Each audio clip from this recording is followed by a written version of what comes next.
Hello friends, ఎలా ఉన్నారు? ఈరోజు మన గార్డెన్ అంతా మీకు చూపిస్తున్నానండి. ఇదన్నీ కూడా గోరుచిక్కుళ్ళు బకెట్లు పెట్టాను. ఇవి గార్డెన్లో మడులు కట్టించాక మరి మట్టి వేయించిన తర్వాత వేసిన మొదటి మొక్కలండి. ఫస్ట్ తోటకూర అవి మీకు చూపించడం జరిగింది. ఇవి తర్వాత పచ్చిమిర్చి, బెండ, వంగ అవన్నీ కూడా పెట్టడం జరిగింది. అవి ఇప్పుడు వెతుకుతూ ఉన్నాయి. పచ్చిమిర్చి ఇప్పుడు కాస్తున్నాయండి. ఈ విధంగా బెండ అండి, ఫస్ట్ కాపు 2 కాయలు అలా కోయడం జరిగింది.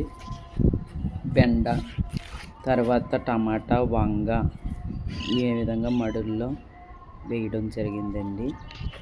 కాబట్టి మన ఆకుకూరలు కూడా అక్కడక్కడ పాలకూర, ముల్లంగి మొక్కలు కూడా వేయడం జరిగింది. ఇది ఆవాలండి, బీర, టమాటా. ఈ విధంగా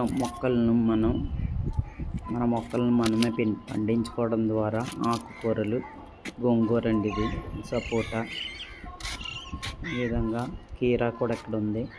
ఈ విధంగా కొన్ని మొక్కల్ని మనం పెంచుకోవడం ఎంతగానో ఆరోగ్యం.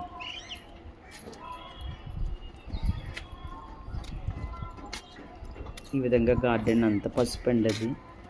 ఈ విధంగా మొక్కలు మనం పండించడం. ఈ దానిమ్మ అండి, కాయలు కాస్తూ ఉంది, తెల్లగా ఉన్నాయి దీని లోపల గింజలు.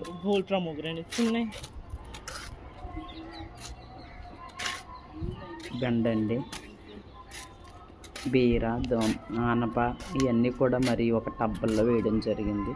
ఈ విధంగా మనం స్లాబ్ కింద కట్టి దాని మీద పెట్టడం జరిగింది. ఈ విధంగా పెట్టడం ద్వారా స్లాబ్ పాడవకుండా ఉంటుందండి.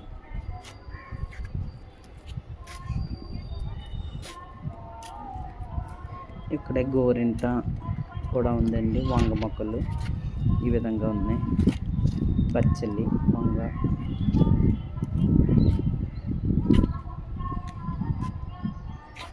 ఈ విధంగా మరి మనకు కావాల్సిన మొక్కల్ని మనమే వేసుకుని మన పంటలు పండించుకోవడం మంచిది.